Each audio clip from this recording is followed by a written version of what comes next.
없어요. 제가 한 30분 이상 찍을 생각으로 어제 박서보 화백님이 이제 돌아가셔서 이제는 말할 수 있다 개념으로 미술계의 그 비하인드 스토리를 한두 개 공개를 하려고 합니다.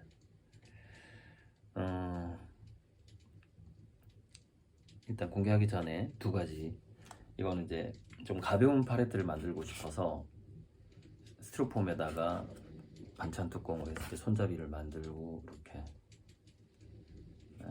이렇게 왼손에 좀 이게 오래 들고 있으면 꽤 부담되거든요. 그래서 이렇게 해서 이렇게 특히 작은 그림 그릴 때 아주 유용한, 그래서 굳어가는 아크릴로 이렇게 본드 대신했고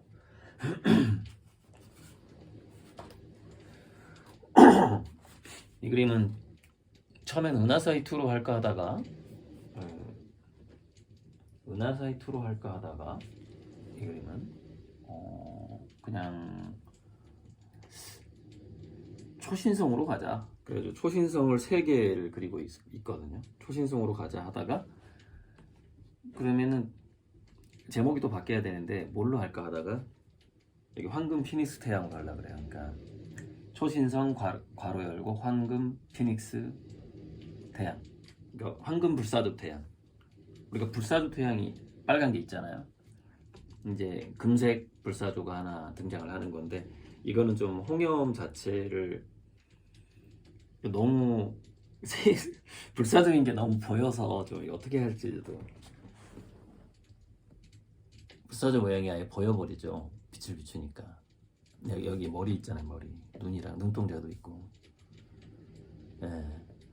이게 불사조 태양이 있고 이쪽에가 지구가 있잖아요. 지구가 있고 여기 달이 하나 있고 이렇게. 근데 이거는 그러니까 이 그림은 이런 컨셉이에요. 평행우주, 다중우주를 볼 수 있는 눈이 있는 사람인 거예요. 그래서 여러 세계가 겹쳐져 있는 걸 동시에 보는 거죠. 그러니까 여기는 우리 태양계의 태양과 달과 지구만 있는 게 아니라 막 저 멀리 있는 초신성이 여기 있을 수도 있고 저기 있을 수도 있고 엄청 복잡한 거예요. 안드로메다 비슷한 게 막 바로 옆에 있을 수도 있고, 이게 겹쳐져 있으니까 차원이. 그래서 멀티버스를 한꺼번에 보면서 그린 그림이다, 이렇게 보시면 되고, 이제 예전에 평행우주와 멀티버스를 분명히 본 사람이다라고 느낀 게 석가모니예요, 제가 봤을 때는. 그리고 또 하나가 환웅 시대에 나온 걸로 보는 천부경에 나와 있는 이야기. 제가 봤을 땐 천부경이 원조고, 그 이후에 이제 뭐 의상대사 법상계, 그러니까 화엄경이나 법화경 이렇게 쭉 연결되는 어떤 그런 평행우주에 대한 생각을 담은 글들이 있어요.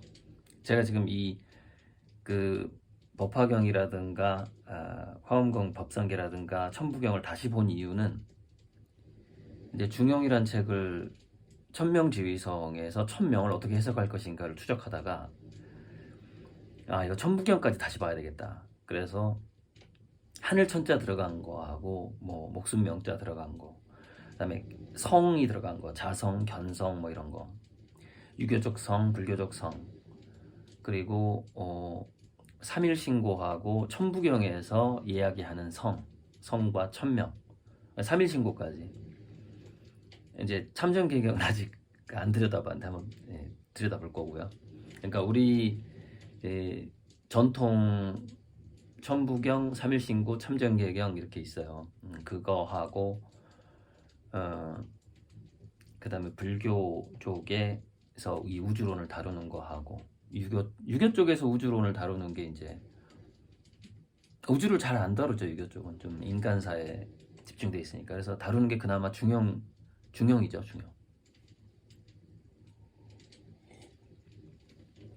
딱 하늘천으로 시작하니까. 그래서 쭉 보다가 이거 천부경에서부터 이게 평행우주가 시작하는구나, 이런 거를 좀 느끼게 됐고, 이제 이 그림은 그 평행우주 멀티버스를 한꺼번에 보는 그림이고 뭐 이렇게 되는 거죠. 자, 박서보 선생님 얘기로 들어가 봐야 되겠습니다. 제가 이제 매년 1992년에 군대를 갔는데 매년 진중미술대전이라는 걸 그때 하고 있었고 지금도 이어지는지 모르겠고 현재 군복무를 하고 있거나 군무원 중에서 그림을 잘 그리는 사람들이 그림을 내서 그걸 전국 5개 주요 도시를 순회 전시를 하는 그런 진중미전이라는 게 있었는데 거기에 제가 파견병으로 육군 본부를 가서 그러니까 현재 군대에 와 있는 좀 그림 잘 그리는 애들을 뽑는 거죠. 그러다 보니까 홍대생, 서울대생들이 아무래도 그 육군 본부로 이렇게 파견병으로 차출되는 경우가 많겠죠. 그래서 그때 홍대생, 세종대생, 서울대생이 2명이었고 차출받은 게 추계예대 있었고 뭐 그랬어요. 그때 한 6명 정도, 7명 정도가 이게 차출이 됐는데 그 진중미전 운영병으로 차출이 된 거죠. 그러니까 저도 거기 가서 막 거기 기무대 무슨 상사하고 그러니까 이 좀 빽이 대단했죠. 그 파견병이긴 하지만 그림을 좋아하는 그 우리가 그림 그리는 육군본부 내에 그림 그리는 화실을 마련을 해줘요. 거기 육군본부로 가게 되면은 그럼 이제 그 냄새를 맡고 매년 하니까 매년 차출병들이 있으니까 냄새를 맡고 이제 뭐 육군본부의 그 상사가 야 내 초상화 하나 그려줘. 뭐 이게 1병, 2병, 상병이니까 병장 하나. 병장은 이제 2번째 온 사람이었는데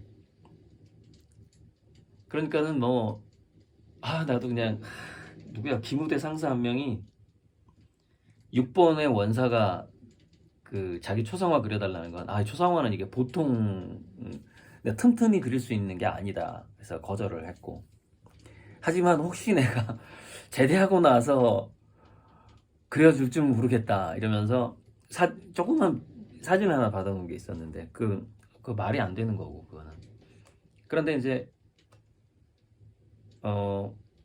기무대의 상사가 와서 이렇게 밥도 사주고 하면서 뭐 자기 권력이 어마어마하다면서 내가 2스타, 3스타도 뭐가지 날려봤어 막 이러면서 그 기무대의 그 권력이 다 그때 90년대 초니까 그때까지만 해도 어마어마했고 기무대 상사가 6번에 딱 오면은요 중령 대령들이 꼼짝을 못 하더라고 정말로. 스타에 정말 목을 자르는 사람이구나 이 느낌이 딱 오는 거예요 진짜. 거침없이 와요. 거침없이 오고 간부들끼리는 말을 못 놓거든요. 그래서 서로 존댓말하고 그 중령하고 그 상상하고 그분이 특히 저를 데리고 사우나를 그렇게 갔어요. 참 약간 뭐랄까 그런 거 있죠. 동성애 기질도 약간 있는 것 같아. 야, 그 양반이 그림을 자꾸 달라고 호랑이 그림을 하나 그려서 줬어요. 호랑이 그림을 그 동양화로. 그래서 그림 하나 뺏겼는데 그때 이제 저는 그때 일병이었던 것 같아요. 고1. 그때 뭐 김병장이다 그러면 김병 뭐 허상병이다 그러면 허상 이렇게 불렀거든요. 그래서 제가 고1병이었어요. 그래서 고1 이렇게 불렀지. 그래서 사람들끼리 서로 파견병들끼리는 또 계급을 안 따져요. 서로 존중을 해주거든요. 부대가 다르기 때문에. 그래서 이제 파견병들이 각각 내무반에 이제 이렇게 껴서 자요. 한 2명씩. 근데 우연히 그때 육군본부에 근무하던 사람이 월간미술 편집장도 하고 지금 수묵대전인가 강진에서 하는 거 있어요. 거기 총감독을 하고 있는 이건수 씨예요. 그래서 이건수 씨랑 저랑 몇 달간 한 내무반을 썼어요. 그랬더니 내가 그 이기영 선배랑 뭐 친구인데 뭐 이러면서 저보다 선배죠. 군대를 되게 늦게 왔더라고 그분이.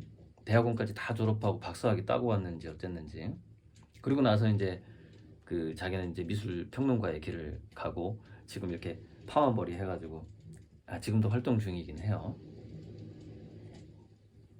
독특한 인연이죠. 저랑 내무반을 같이 썼으니까 이건수 씨랑. 그래서 이제 그때 이제 다 이제 미술 전공자들끼리 이렇게 모여서 막 이런저런 얘기가 나오는 중에 1993년 어느 월간 미술에 한국 미술을 움직이는 50인이라는 특집 기사가 난 적이 있어요. 월간 미술. 그때 이제 월간 미술 우리가 6번에서 이렇게 제공을 해줬던가. 그래서 그 미술 잡지를 볼 수 있었어요. 그때 군대에서. 거기 딱 보니까 이제 서양화 2명, 동양화 2명, 그 다음에 이렇게 갤러리 쪽 뭐 2명 이렇게 나와요. 그러면은 당연히 뽑히는 게 삼성의 홍라이, 그 다음에 현대의 누구, 현대 갤러리 누구, 그 다음에 서양화는 홍대 박서보하고 하종현이었나? 아무튼 누구 한 명이 어떤 선생님이 있고, 동양화가 일랑 이종상하고 천경자였어요. 그때만 해도 천경자 선생님이 그때 미국으로 갔던가 해서 미국에선가 활동하던 때였죠. 그래서 이제 거기 홍대 서양화과에도 있고 저는 이제 서울대 동양학과에 있고 하니까 이제 각자 박서보 선생은 이런 사람이다. 우리 일랑 이종 선생 이런 사람, 이런 게 토론이 그 내에서 벌어지는 거죠. 근데 토론을 안 해도 다 저는 대학 다니면서 다 듣던 게 있었는데, 홍대 서양학과에는 박서보 사단이라는 별명이 붙은 스승과 제자 끈끈한 모임이 있어요. 그리고 저는 이제 서울대는 그런 게 잘 없어요. 이게 뭐냐면 일랑 선생님이 그 얘기를 해주는데, 그 예전에는 서울대 미대가 1지방이었고 홍대가 후기 2지망, 그러니까 여기 안 된 사람이 다시 한번 이렇게 시험 볼 수 있는 그런 대학이었어요. 초창기에. 그러니까 서울대를 떨어져서 홍대 간 사람들이 되게 많았어요. 초기에. 그러니까 박서보 시대에도 아마 그랬던 거죠. 그러다 보니까 뭐가 있냐면 서울대생에 대한 열등감이 좀 있어요. 지금까지도 있을 수도 있는데 그때는 있을 수밖에 없어요. 왜냐면 1지방에서 서울대 미대를 떨어지고 홍대 미대를 갔으니까. 그 일랑 선생님이 입시 볼 때도 그랬대요. 그때 언제예요 도대체? 38년, 50년대 후반, 그러니까 6.25 터지고 나서 한동안 6.25 이후에 한동안, 이승만 정권 수립되고 나서도 한동안이죠.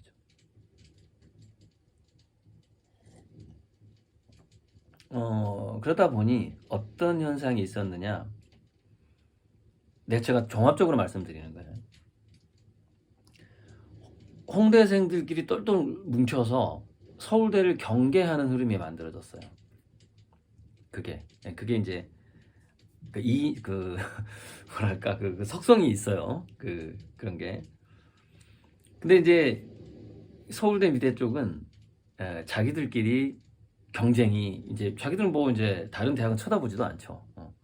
서울대 내에서 자기들끼리 경쟁을 하느라고 이제 정신이 없어. 근데 홍대 쪽은 자기들끼리도 경쟁을 하겠지만 서울대 애들 전체를 이겨야 된다라는 생각이 있는 거예요. 그 홍대 쪽 그 화가들은 인간이 사는 집단인지라 그런 게 있어요. 그러다 보니까 거기는 연대를 합니다. 이렇게 연대를 해서 뭐 서울대생 누구냐를 보지를 않아. 서울대 출신이야 그럼 무조건 경계하는 거야. 상 못 받게 하고 뭐 이런 게 있어요.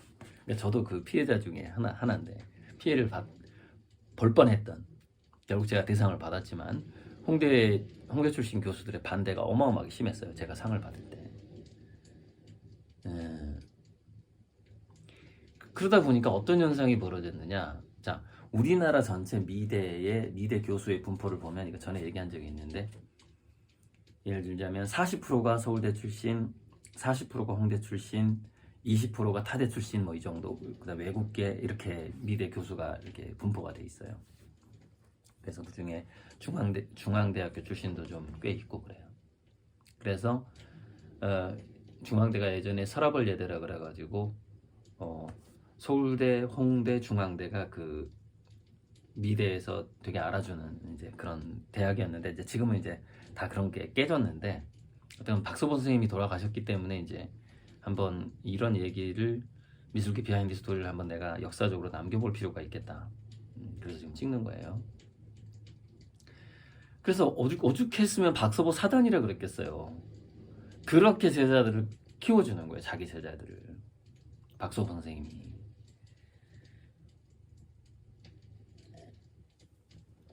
자 보세요. 자 교수가 4대4, 5대5예요. 미대 교수가 근데 교수가 되는 것도 이제 그 제자를 키워줘야지 될 수 있는 부분이기 때문에 이게 왜냐면 경쟁이 있잖아요. 자 5대5인데 뭐 대한민국 미술대전이라든가 동아미술제, 중앙미술대전 이렇게 3대 공모전이 있는데 3대 공모전에서 서울대 졸업생이 대상을 받는 비율과 홍대 졸업생이 대상을 받는 비율이 90대 1, 98대 1이래요. 그러니까 무슨 얘기냐면 자 100명의 대상자가 나와. 그런데 90명이 홍대 출신이고 100명 중에 1명이 서울대 출신이 될까 말까고 사실 1%도 안 돼요. 한 0.5% 정도 된다고 봐야 돼요. 이상하죠? 아니 서울대 출신이 공모전에 그 작품을 내는데 왜 우수상까지밖에 못 가는 거야? 대상은 절대 안 주는 거야. 왜? 홍대생을 주는 거예요. 저는 그게 그 일에 많이 개입된 어떤 분들이 박서보 사단이라고 보거든요.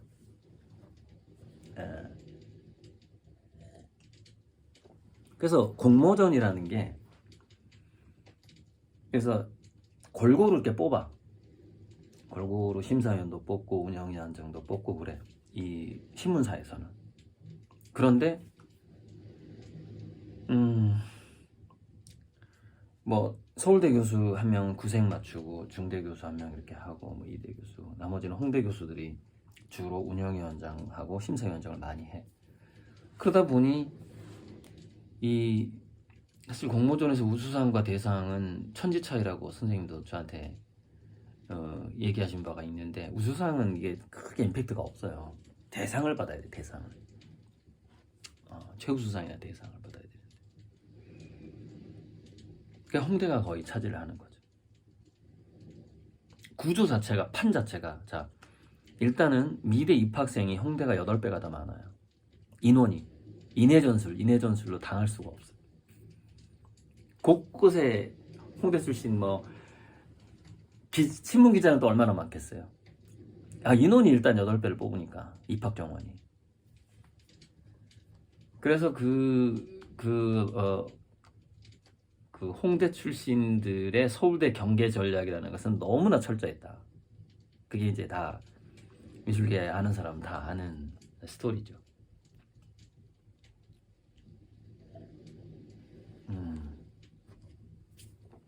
그러다 보니까 저도 참 카오스 혼돈으로부터 질서 좋은 그림을 그렸지만 대상을 못 받을 뻔했다는 거 홍대 교수가 계속 반대해가지고 홍대 교수 2분이 반대해갖고 결국 투표로 제가 이겼지만은 그러다 보니까 정말 말이 안 되는 거죠. 그래서 뭐 국전부터 시작해서 국전, 뭐 민전, 중앙미술대전, 동아미술제 전부 통틀어서 서울대 출신이 대상을 받은 게 딱 2명 있다 그랬잖아요. 제가 황창배 선생하고 저예요. 없어. 있을 수는 있어. 이제 제 밑에 그 다음에 중앙미술대사는 굉장히 공정하게 하자 해서 심사위원도 25명을 뽑고 포트폴리오 심사도 하고 하면서 지금 많이 좋아졌기 때문에 아마 중앙미술대전 쪽에서 서울대 후배들이 제 선후배들이 대상을 받았을 확률이 좀 있어요. 제가 뒤져보지를 않았는데 조사를 안 해봤는데 아무튼 저 이전까지만 해도 2명밖에 없었던 거죠. 저 이전까지만 해도. 그런데 홍대는 굉장히 많았단 말이죠.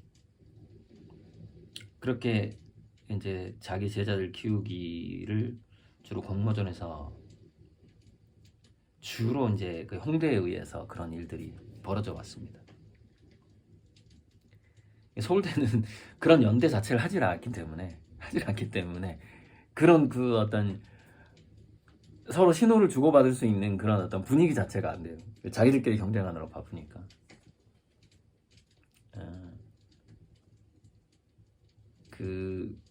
이게 이제 공공연하게 다 알려져 있는 이 초창기 홍대와 서울대의 그러니까 서울대는 경쟁 상대로 생각 안 한다니까요. 서울대 미대는 홍대 미대가 유독 그런다니까. 이렇게 유독 경계를 하는 거예요. 그런 구조가 계속 있어 왔던 것이죠. 지금은 이제 점점점 그게 뭐랄까 미술계에서 학벌의 파워가 약해지고 해외 유학파들이 또 많이 들어오고 이게 시장이 글로벌화되다 보니까 공모전 자체의 파워가 약해졌어요. 그러니까 그냥 개인전하고 전시하고 이렇게 뭐 아무나 그냥 조금 그림 좋으면 그림 그 자체로 평가를 받고 그게 언제부터였냐면은 1993년 4년 그 무렵 공모전 자체의 역할이 약해졌는데 그때 공모전과 아무 상관없이 우리나라에서 그 경매 문화가 들어오기 시작해요. 옥션. 그래서 해외 컬렉터들이 한국 작가, 한국에 무슨 뭐 서울대 홍대에 뭐 모르잖아요. 해외 컬렉터들.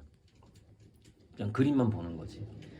물론 미술계를 깊이 아는 사람들은 해외 컬렉터들도 한국의 명문 미대가 어딥니까? 라고 물어볼 정도가 돼요. 그러나 그렇게까지 가는 컬렉터는 많지 않고 하다 보니까 아트페어나 옥션이나 또는 해외 전시에서 성공을 거둔 비서울대 비홍대 출신들이 많이 등장을 하기 시작한 게 1995년 전후부터예요. 그래서 많이 등장을 했고 그때부터는 이제 이제 그림만 보는구나, 학벌 안 보는구나 이런 분위기가 형성이 됐죠. 하지만 홍대 출신 어느 큐레이터가 저한테 한 얘기가 있어요. 자기 미술관에 초대전을 해달라고 이 전시도로 이렇게 산더미처럼 이렇게 쌓인다는 거예요. 그러면은 이거를 어떻게 심사를 하냐? 첫 번째 이력을 안 본다는 거야.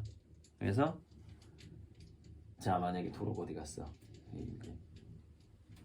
전시 도록이 만약에 있다. 그러면은 자 이게 있다고 쳐요.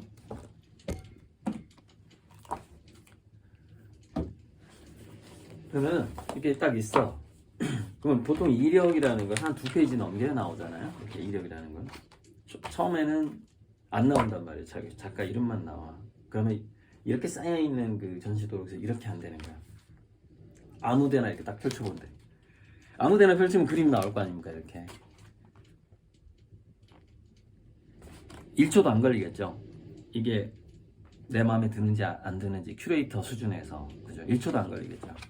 딱 보고 이쪽 집어던지고 딱 꺼내서 딱 보고 집어던지고 이력을 볼 시간이 없어요.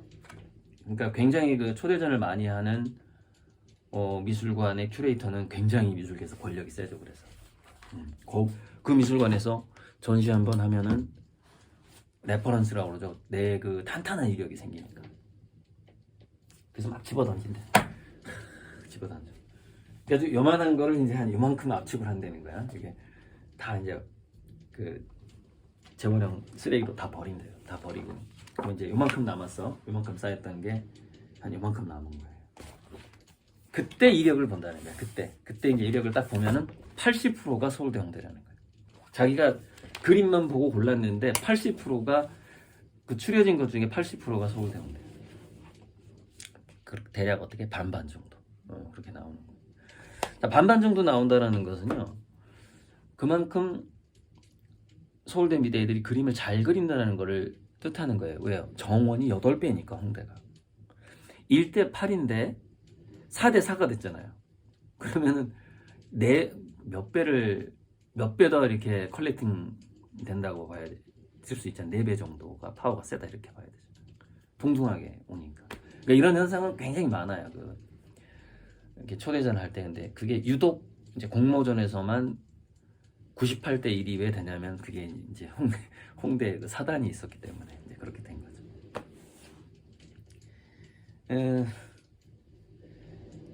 이게 이제 과거에 1990년대 지금도 약간의 영향은 있지만 그때까지의 이 한국 미술계에 숨어있던 거죠. 숨겨져 있던 누구나 아는 사실인 것이죠. 그래서 어떤 또 이 얘기도 해줘야 되겠다. 자, 그런데 지금 봐도 이게 좀 잘 나가는, 국제적으로 잘 나가는 작가를 봐도 서울대 조석과 있죠, 양혜규. 그다음에 서울대 동양학과 서도호 있죠. 그다음에 이불이라고 홍대 서양학과죠.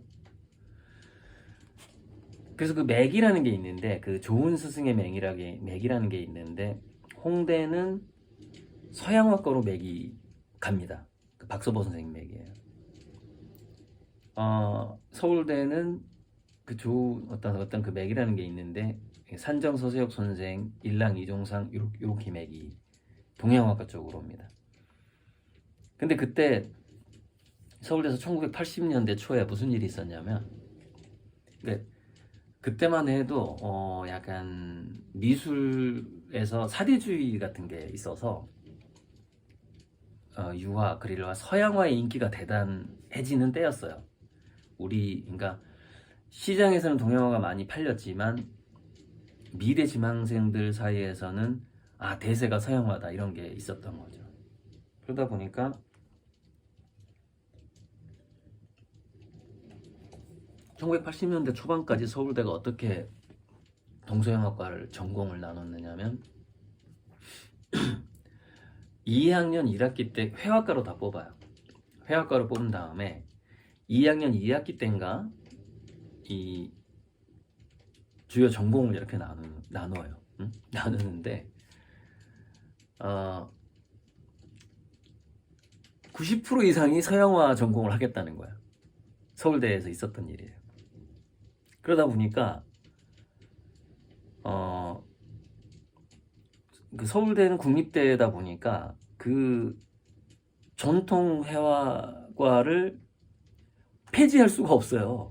여기서 폐지해버리면 전부 다 사라져 버릴 건데, 그러면은 우리 고구려 때부터 이렇게 그 전부터 내려왔던 그 역사를 누가 배울 거면 어떻게 이 전통을 이어가냐, 이 말이에요. 그게 서울대 사명이었단 말이죠. 서울대 미대.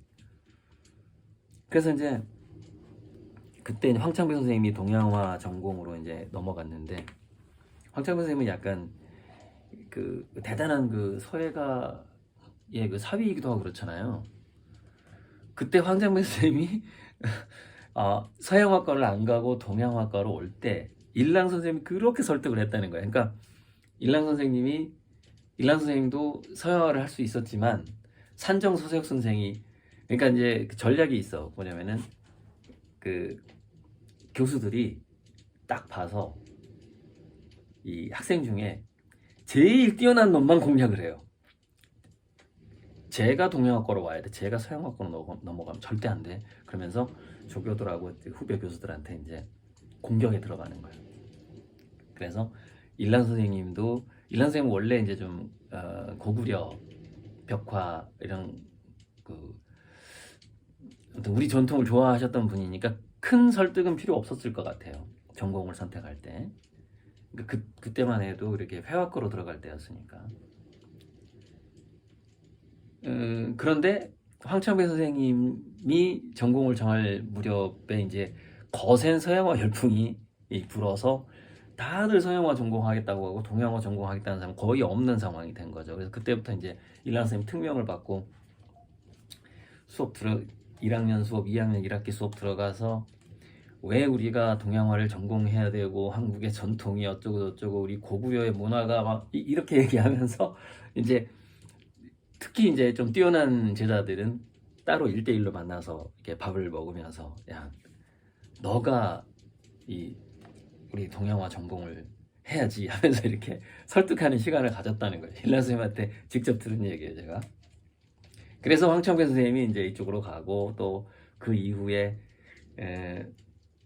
이렇게 골라서 한대요. 그림 잘 그리고 뛰어난 제자들만 골라서 동양화로 이렇게 스카우트하는 역할을 일란 선생님이 했다는 거예요. 이제 선생님이 좀 20대 때 대학교 3학년 때 국전에 상도 받고 했기 때문에 그 후배들 사이에서는 이제 이렇게 동경의 대상이잖아요. 그러다 보니까 일란 선생님이 그 총대를 메고 이 동양화 전공으로 끌어들이는 뭐라고 해야 되나 그 역할을 한 거죠. 중매쟁이 아니면은 이제 구두 닦기로 보면은 찍새 딱새 뭐 이렇게 있는데 끌고 오는 스카우트하는 그런 역할을 한 거죠. 비유가 너무 안 좋았는데 그래서 그러다 보니 일란 선생님 마음속에서는 뭐가 있겠어요? 자기가 설득해서 자기가 데려왔잖아요. 그러면은 얘가 잘 돼야 될 거 아니에요. 야, 너 이쪽으로 와야 돼, 이쪽으로 와야 돼 이랬는데 얼마나 또 책임감이 생기겠어요. 근데 워낙에 또 훌륭한 애들을 데려왔기 때문에 또 다들 잘 되고 그랬죠. 또 전국에 또 동양학과가 쭉 인구가 많아지던 시절이라 생기면 또 다 교수가 되고 그랬었죠. 그 일란 선생님이 그래서 그 어떤 그런 책임감이 있었어요. 그 서울대 미대에서 회화과에서 할 때. 근데 그게 이제 이것도 이제 힘들어.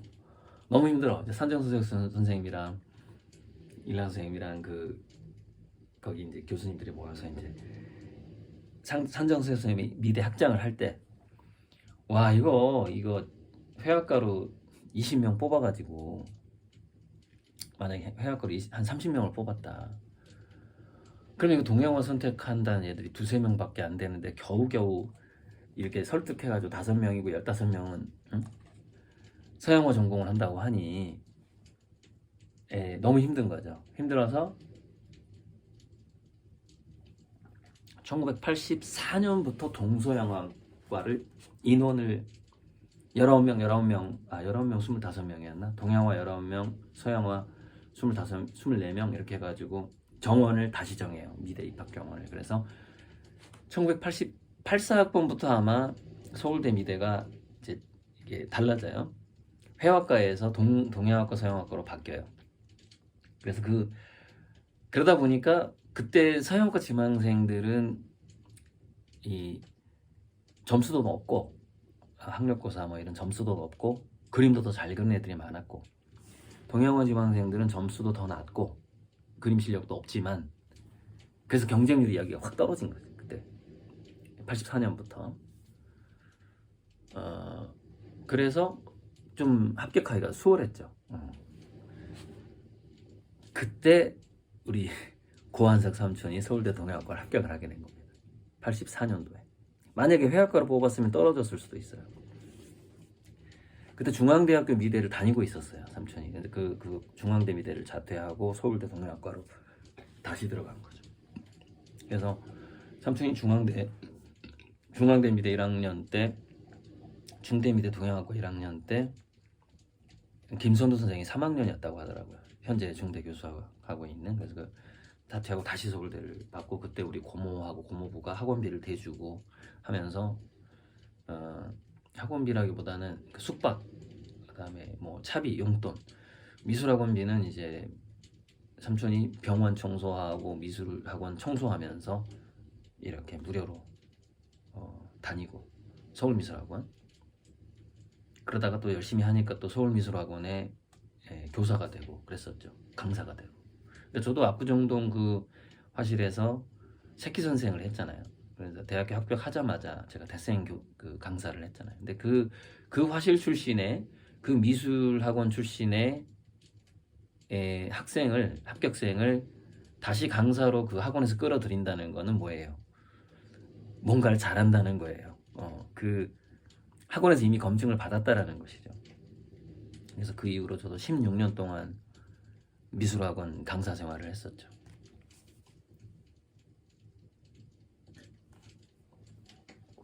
그때 대생을 제가 잘했어요. 지금은 뭐 하라 그러면 나올지 그 실력이 나올지 모르겠는데 석고대생을 특히 잘했습니다.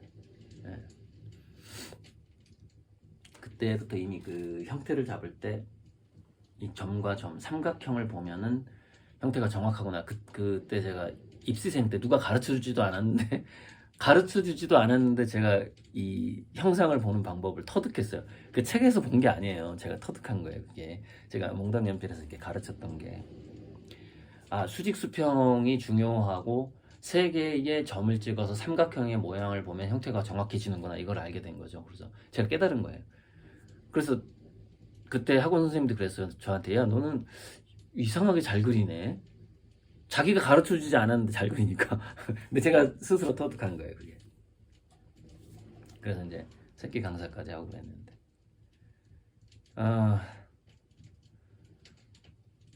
그랬는데 이제 그때 이제 박병춘 씨라고 동아미술제인가 우수상인가 거기서 상을 받은 분이 있고, 지금 춘희박이라고 쳐보면 나와요.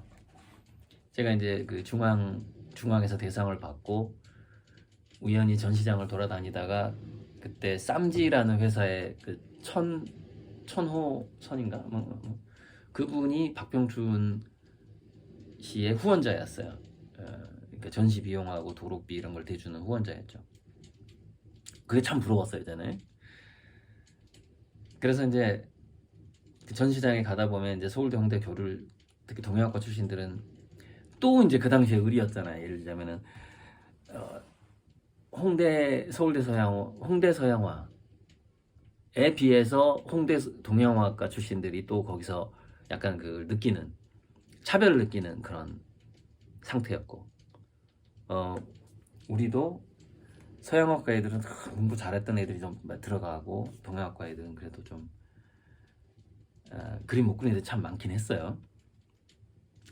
이렇게 들어오고, 이런 상황에서 홍대 동양학과하고 서울대 동양학과의 교류가 많이 일어나고 서로 이렇게 그룹전도 많이 하고 그랬어요. 그때 그래서 저랑 같이 전시했던 이여운 작가라든가 박병춘 형도 제가 자주 봤죠. 지금 아직도 교수하는지 모르겠는데, 그래서 그 형수님도 지금 전시한다고 하는데, 그 집에까지 가서 그 아들이 아기 때 그 집에서 술 마시고 잠도 자고 그 집에서 자고 오고 그랬죠.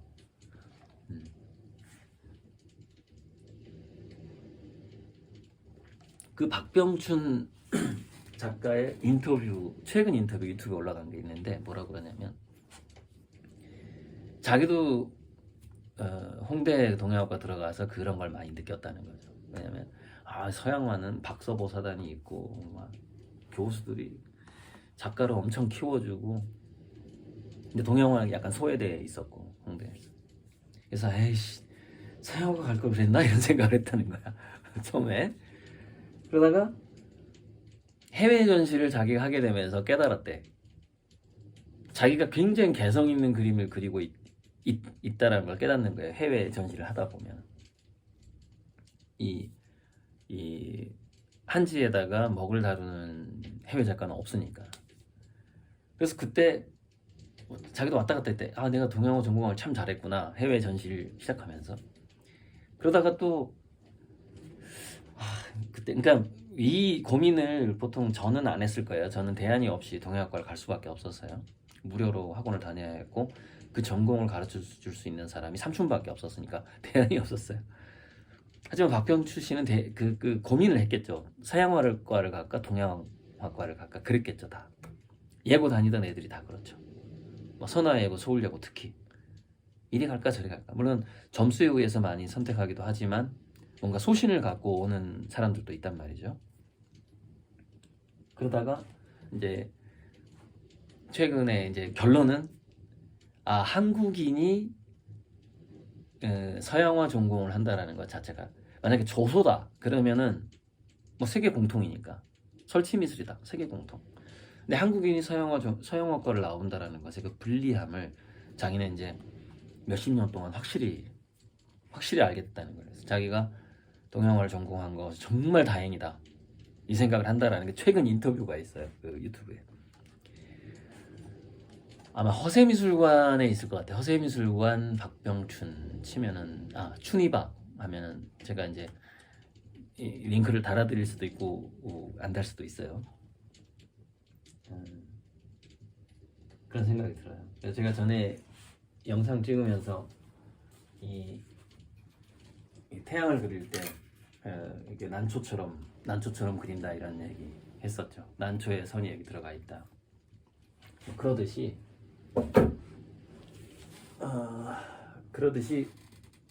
붓을 한 획의 중요성을 굉장히 강조한 게 동양화였고 그것은 후기 인상파의 고흐라든가 모네, 마네랑 통해요.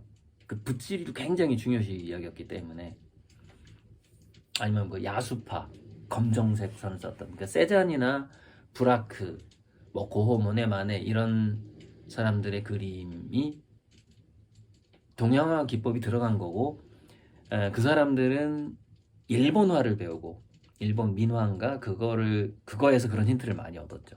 그 일본화에 그때 동양화를 보지는 못했을 것 같고 일본화의 그 단순 강렬함에 충격을 많이 받았다고 해요. 그래서 그 그림 뒤에 보면은 일본화 그 일본에서 무역을 왔던 그 상품 포장지를 펼쳐가지고 붙여놓은 거예요. 그게 일본 그림을 산 게 아니라 일본 민화 후지산 그림이라든가 무슨 그 사무라이 그림이라든가 그다음에 일본의 일본 기생을 뭐라 그러죠?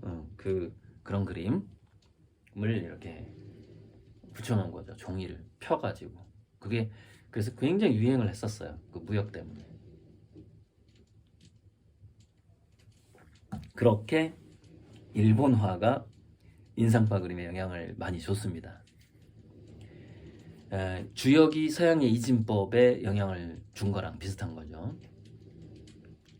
그건 훨씬 더 큰 사건이죠. 주역이 그 서양화 이진법이라든가 뭐 돌톤의 원자설까지 영향을 줬다 뭐 이런 얘기도 있는데 뭐 그거는 이제 이진법까지는 인정을 해요. 원자론까지는 잘 모르겠고. 자, 근데 진짜 동양화는 맛보지 않았죠. 후기 인상파들이. 그 이후 미술에서는 갈수록 이 제가 붓터치가 미술의 인문학이다 이런 얘기를 자주 하는데 갈수록 붓터치가 중요해지는 거예요. 그 이후에 전 세계적으로. 그래서 그게 이제 그 미국의 추상표현주의로 갔다가 결정적으로 그 붓질이 인문학이다의 정점을 찍은 사람이 액션 페인팅의 잭슨 폴록인 거죠. 잭슨 폴록의 뿌린 그 물감을 보면은 잭슨 폴록이 이 위에서 어떻게 춤을 췄는지가 그려지는 거죠. 그 사람이 보이는 거예요. 그 터치에서, 그 뿌린 거에서. 그게 그 붓질 인문학의 대단한 정점에 있는 그 잭슨 폴록인 것이죠. 그래서 박서보 선생님이 어제 돌아가시면서 이거를 계기로 이제는 말할 수 있다라는 영상을 하나 찍어야 되겠다. 그러면은 그 조회수에도 도움이 될 것이고 또 이런 어떤 한국 미술계의 참 가슴 아픈 역사, 학벌 싸움 뭐 이런 게 있었다. 가슴 아픈 역사도 좀 기록할 수 있고 서울대에서 동양학과를 분리할 수밖에 없었던 이유 그런 것들.